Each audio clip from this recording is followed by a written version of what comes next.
let's move on. We're going to start with the trailer roundup this week because it cannot be pushed any longer. We are going to jump into our conversation on Dune Part 2. We got first looks this week. We got teasers of a trailer back at CinemaCon. And boom, yesterday, May 3rd, based on when we're recording, Wednesday, May 3rd, we got the first trailer. And oh my God, Ricky Flex's movie looks spectacular. I'm not surprised. I always knew it was going to look good. I knew it was going to look spectacular.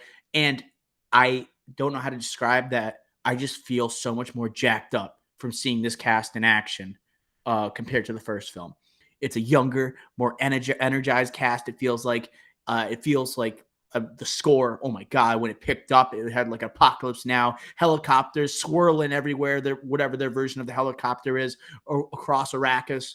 We got exciting cast members, like I mentioned earlier, alongside Chalamet. We got a lot of Zendaya here. We got a lot of Florence Pugh, and we have a Austin Butler that looks like he is Q-Tip from Me, Myself, and Irene. But yeah, and we didn't even get a look at some of the other like veteran cast members here. And Léa Seydoux also looks incredible. Seems perfect for a Dune type of casting.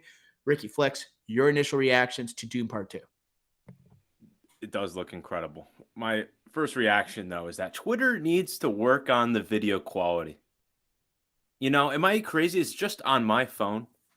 I don't know. It doesn't like it It's like buffering, not buffering. It's just like the quality of the actual picture. This sounds like your internet connection, Ricky. It's a cruel joke. That's a cruel joke. But it was a joke, but there is definitely hints of shades of truth in that comment. Wait, but is it not like that for you? Well, I know what you're saying. It's almost like when you open up an image and it starts off blurry and then you have to wait a second and then it gets straight. And so I understand like sometimes when I'm watching like Twitter trailers, it'll start off all like digitized, like it's dial-up internet. Yes. And then it just locks in 30 seconds in. I agree with that. Right. Okay. I don't know if that's an internet issue or if that's a trailer issue. It's everywhere. All I know is data, my house, or any building I'm in. It's always the same with Twitter in these trailers or videos, mainly trailers. I don't know why.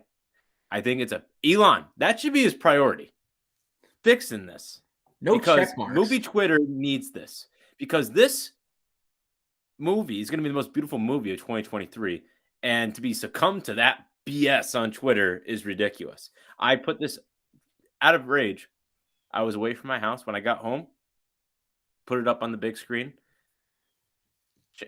Using the smart TV, phenomenal. It looked perfect. YouTube, awesome. But yeah, that was my initial reaction right at the start. But you're right. Going back to the actual purpose of this, they targeted the young audiences here. 100%. Chalamet, Zendaya to start. Looking at the sand, joking around a little bit. Romantic vibes are there. Zendaya was in this multiple times, close-ups. Telling you she's going to be in this movie. Austin Butler, unrecognizable, yet we all know that's him. Perfect. He looks menacing. I love it. Bald Butler, double B. Let's go. Florence Pugh. Florence Pugh, sharp and serious. She's ready to go too. They are, like I said, they just focused this trailer around the young cats.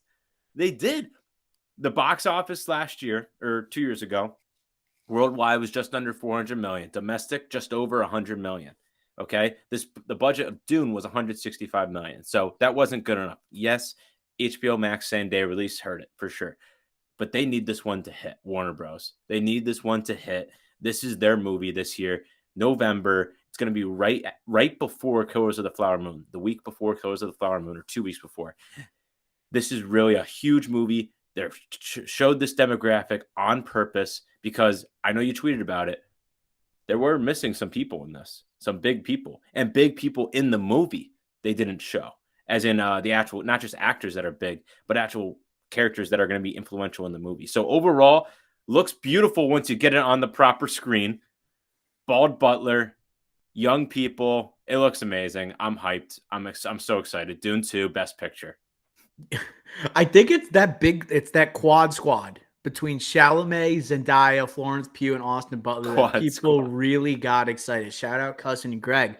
But I think it felt really intentional that this was, right, action heavy, featuring those four names, because it has to hit at the box office, right? And those are the young, exciting names that will draw at least younger audiences there. It felt like the first Dune, a little slow, maybe more for more mature audiences. Okay. Here it was more like this is just straight up, this is a blockbuster. It's going to have a lot of the elements of the first Dune. Even the color grading is a lot brighter compared to the first one, at least it seems like. But I just want to Yes. also, Yes. I want to congratulate Denis Villeneuve on best cinematography. This movie on best All the cinematography. awards. I want to congratulate him for best score. I want to congratulate him for best picture. I want to congratulate them all just because this I had heightened expectations and this like lived up to all of them. Um, Out of the four Ricky flicks, I think we got to start talking about Austin Butler because you're lying to yourself if you weren't most intrigued by his character, him playing Floyd Rotha in this movie. People don't want to say it, but like aside from like the visual spectacle of this trailer, Austin Butler might have been the best part, and he didn't say a single word. And that's why it's also like drawing you to the theater because what is this man going to sound like coming off the Elvis Yes, role? exactly. What is he Exactly. going to sound like? Perfect. Does he Yes, even speak? he's gonna speak. But like, come Imagine he on. didn't. What do we do? Yeah, but you're right. That is a huge takeaway. When he's doing the lean in and like eyes wide, like his eyes are like, and Leah then he's Seydoux, yeah. bald and he has no eyebrows. To Leah Seydoux, exactly.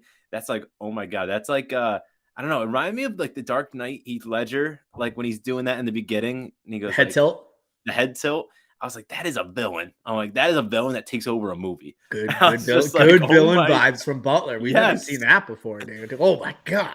And the But look is so unique. yeah, and the tone, you see a little bit of fighting, but not too much. And we get a little tease of the end fight, the famous end fight, and the line as well from Chalamet of him and Austin Butler going at it at the end.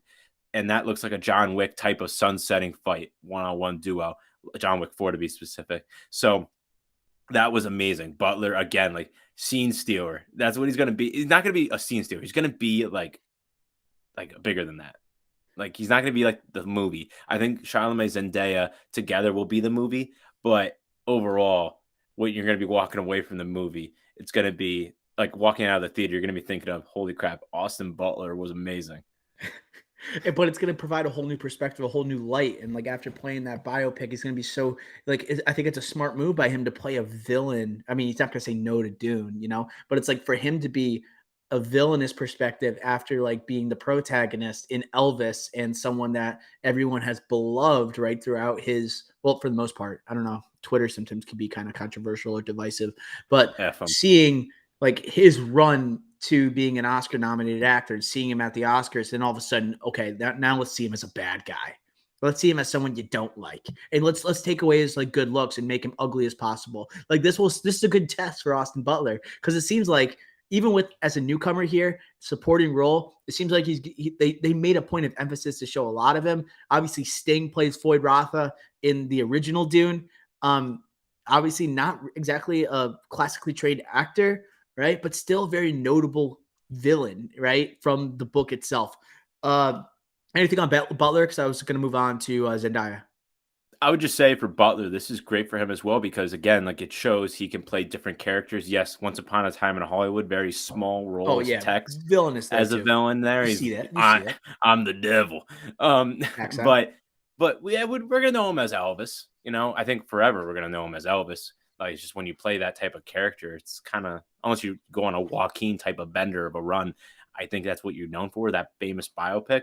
But this is big for him too because he's going to be in Bike Riders, which is going to be awesome with Tom Hardy and Massive year for this guy. huge. Yeah. And then Masters of the Air, Barry Keoghan's in that, Spielberg producing there, and obviously Dune 2. So he's playing all these different type of characters. He's playing uh someone that's in the army slash navy, whatever you want to call it. He's playing going to be doing like a Sons of Anarchy type of Bike Riders type of situation. He's got Dune, and he's already done Elvis. He's doing he's hitting all the different notes, all different types of people, styles of acting, everything. It's perfect when you're building up a career like this to be in a mainstay A-lister in Hollywood because hey, what if he's this guy behind me, Superman? Like, I don't know. I'm just saying he could do anything after this experience. He could be the great guy, the good guy. He could be the bad guy. Like, I think him and his agent are just picking the perfect roles going in and out. Now it's just about executing. And so far, he's executed so far. And I can't wait to see the rest of this year. Yeah, moments in the trailer here seem really action heavy or just extremely angry. They're not only that scene with that was teased alongside Chalamet, the one-on-one duel that you were discussing, but like the gladiator-esque type of moment where he's fighting people that look similar to him, other people that are just like these white Q-tips and like suffering from alopecia and like just missing eyebrows. And I don't know how to describe them, but it just seemed like they made it a point of emphasis to highlight that Austin Butler is making a transformation here, Mm. and that's going to be a way that you audiences have never seen him before. And this movie, I think, is important. Like we had the simultaneous release back in 2021 with HBO Max and theaters. And here it's like we have to show that this is actually viable for movie theaters because people like maybe it's because that simultaneous release and also the pace of the original film that people are like, maybe I'm not going to see this in theaters. I'll wait again.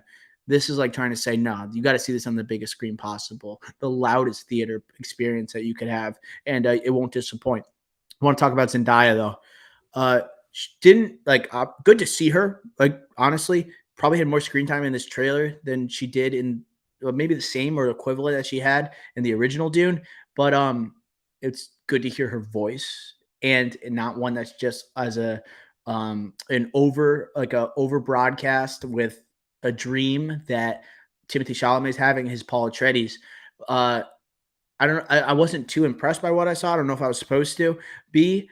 I think maybe they're saving something for her, or it's just like just the excitement of having Zendaya is enough for a trailer. And there's a lot of other characters we got to get to and kind of preview. I thought of that moment where she is in the middle of the desert. They're talking about the ocean, and it's like Paul Atreides and Chani. And it reminded me of Spider-Man No Way Home when that trailer dropped with Tom Holland and her on top of the roof, talking about this is crazy and stuff like that. I think we're going to be looking at a time where Paul Atreides, Denis Villeneuve said like this relationship between Atreides and Chani is going to be the core of the movie. So I think like you have scenes where Paul Atreides is leading this army, right, on Arrakis against the Harkonnens and Floyd Ratha, Baron Harkonnen and company. I think there's also like a storyline that we could see where he is going to try and take her away from this planet, show her the galaxy, or show her a different like alternate places where that aren't so desolate, despite how beautiful this is. Right, there are other colors in the world, literally, and it seemed like that was a point of emphasis with the different sets here too. But yeah, what do you think about Zendaya here? I had the similar vibes where the Spider-Man No Way Home comp is good because I think that's exactly what I'm thinking because this is Chalamet, like he's the lead, and it seemed like here Zendaya is like a kind of a support figure, like bringing Chalamet to her people, right? Or not bringing him, but he's like trying to get accepted, trying to lead them, right? He's trying to lead everybody because he's the chosen one, right?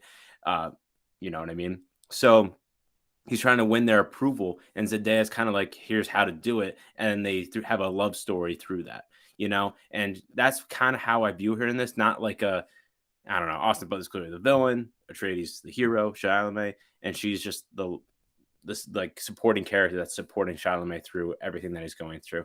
Nothing significant here, More of a but comforter. We didn't really see her do comforter, anything, yeah, not much in supporting action. comforter, yeah, exactly. So hopefully we get to see more of her in the next show or whatnot. But if not, then we'll just wait for the movie because again, we have high expectations of Zendaya. She said it herself in this movie that she's going to be in it a lot, so it better be more than just conversations. And I think naturally, since we've talked about Zendaya and Butler, let's talk about Florence Pugh before we get to Chalamet. Florence Pugh, she looked amazing. I think the costume design also. Congratulations on the nomination, Dune Part Two. She seems like she was born to play this type of role. I kind of because Denny Villeneuve said like she could I think it was him who mentioned that he could see her like being the prime minister like someday of a country. And I was just thinking like I kind of see what he's saying because he saw her in this light, in this lens, perspective, whatever you say. Um while he was filming this movie. And she does seem way more mature beyond her years. She's got a year on me. I think she's 26 or maybe about to turn 27. I think that's And right. 27. and she does seem really mature for this type of role. I can't wait to see the interaction she's going to have with this younger cast. She seems very much isolated and alone at this time, but she also has, like, honestly, maybe one of the best lines of the trailer where she says, "What?" The way she delivered it was great. It was like, "What if Paul Atreides is alive or isn't dead?" I forgot what she said, but it Yeah, sounded yeah, it sounded great, and then it set the tone for the rest of it, and it shows like the rise of Paul Atreides with on Arrakis. Okay, after the death of his father, Oscar Isaac, he had the burning image. It's like, how can he live up to what his father was, the type of leader he was up until the bitter end? And I'm excited for Pugh here. I think she has been obviously a killer. You know, she's like basically annihilates everything she's in, except for she did that one with Morgan Freeman, I think a few weeks ago. Zach Braff directed movie. yeah, It yeah, yeah, seemed yeah. like it Good feels people like or something. Good People. I think Florence Pugh was indebted to like Zach Braff, who she was like Yes, dating at the time, and so she did that movie. It didn't seem like it was like I don't know. She wasn't really buying in completely to that one, and she's coming off what she had the Wonder. She was obviously had Don't Worry, don't worry, Darling. She had darling. Little Women nomination. Like she is probably behind Margot Robbie, the most like in demand actress that we have right now. And obviously she's Yelena Belova. Now she's like another blockbuster sphere. Like, is there anyone that like is second to Margot Robbie aside from Yeah, Florence I Pugh? was thinking Emma Stone. It's pretty good. Emma Stone's up there. But yeah, I would say she's. Chastain, maybe. I think quality wise, Chastain, but Yeah, she does more drama, less like I don't know. I wouldn't see Chastain doing Dune. doesn't You chase the know? dough as much. You know. Yeah, like I don't know. She's doing more the wonder type of movies, like The Good Nurse. She's doing more of those. Um, but yeah, I think there's others that are like Chastain, but nobody like like Pugh is like with Butler. I think I view Pugh and Butler very similar. And Um, I was gonna say also, like, having these young actors join part 2, it goes with the idea of, like, this will only be 2 parts. This is a major blockbuster action movie that you're probably not looking on the horizon to like, "Oh, you're gonna be expected to play this role for 10 years," right? It's one of those rare blockbuster actions where it's like, "Okay, part 2, we need you here, and then this is finite, put everything into this, and then you fulfilled your responsibilities," you right. know? And I think that's attractive to someone like Florence Pugh, like who is Yelena Belova, and maybe she already feels like that type of restriction with these type of roles, so she has to make these right now before she's locked into the MCU for the Good point. foreseeable future. So I'm excited to see what she brings to the table here. Any thoughts on Pew? No, just like off this, I said at the top, and it's similar to what your costume design comment is. It's just that with the costume, the way she's portrayed, and then the way she's speaking is just like very sharp, and she knows, and like her character knows what she's doing. And I Mhm. think the quote is great because like obviously we know Atreides was alive, but I think I was also thinking like I haven't watched Dune in so long. I watched it like 3 times and within the span of I watched it 3 times the first week, and then I watched it like once or twice since then, but I was like, "Man, I should probably rewatch Dune soon." I was that's literally after that comment, I was like, "Yeah, I need to do a rewatch." Rewatch it all the time. It's one of my favorite rewatches, and it's not a rewatchable for a lot of people, but it is for me. I absolutely adore this movie. Um, Chalamet. Chalamet, I thought was like alongside Butler the best part of this trailer, and then obviously like the technicals of this movie, the sound, the cinematography, everything is great, and the story looks great. But the war type of setting also looks amazing. But I think Chalamet is going to absolutely destroy, and I think he was kind of someone that was guiding the story and didn't like we saw glimpses of his potential performance as Paul Atreides. It seemed like he was holding something back going into Dune Part 2, but it seems like he's going to become the leader that he was destined to become, and I think we're going to see that growth from 1 to 2. And I think it's just absolutely going to slay it. I like last time people were like automatically thinking, "Oh, this guy's going to get a Best Actor nomination." Denny Villeneuve adapting Dune. Oh my God, this is going to be great. And it seemed there was a lot of like moving parts to that film, and a lot of different people that needed to like have their screen time.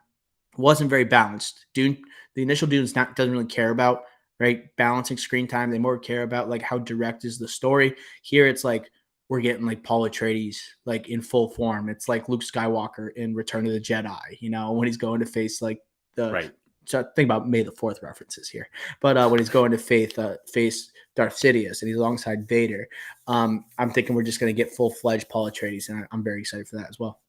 Yeah, I think the first one didn't really. I think we saw some great action sequences and we saw great moments, but overall, I agree with you. The balance wasn't there necessarily for him, and it wasn't.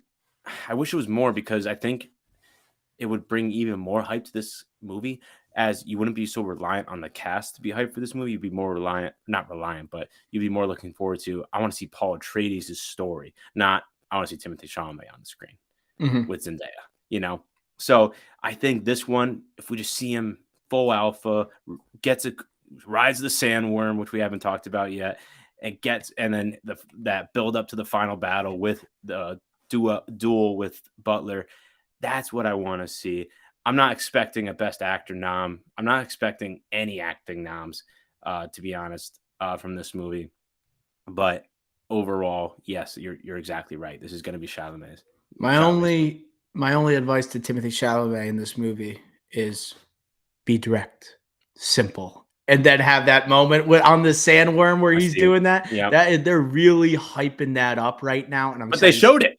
Yeah, like That was like one of the not few the negatives. entire thing, but like I'm saying, like they're really like there's something even more. You know that it's going to be a long sequence that's coming to us during our theater experience. So that's going to be cool. Once again, congrats Dune for best visual effects. Uh, let's talk about who we didn't see. Christopher Walken. What the?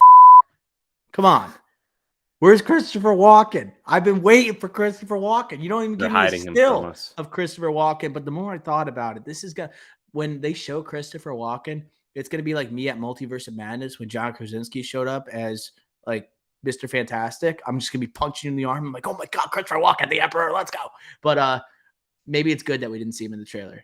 And I think like he is a presence. Christopher Walken is a goddamn presence. So I'm very excited to finally see him. Just a little, I don't know, a little disappointed when I knew I had the opportunity and they didn't deliver for us.